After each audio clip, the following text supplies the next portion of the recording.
এই যে আমাদের গণেশ ঠাকুর, এই যে গেটের সামনে লাগানো, এই যে গণেশ ঠাকুর গেটের সামনে লাগানো। আর আমার বোনের মেয়ে এসছে, এই যে আমার আজকে বোনের হ্যাপি বার্থডে।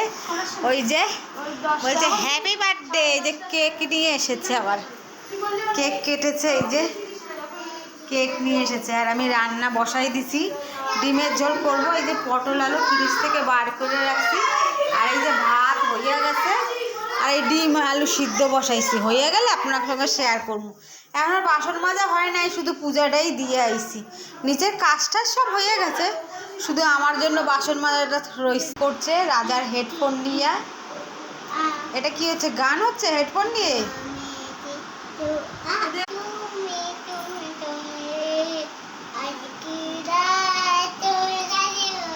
রান্না হয়ে গেছে, এই ডিমের ঝোল করছি আর ভাত করছি, আর কিছু করি নেই। আইস গো। তা ভিডিওটা ভালো লাগলে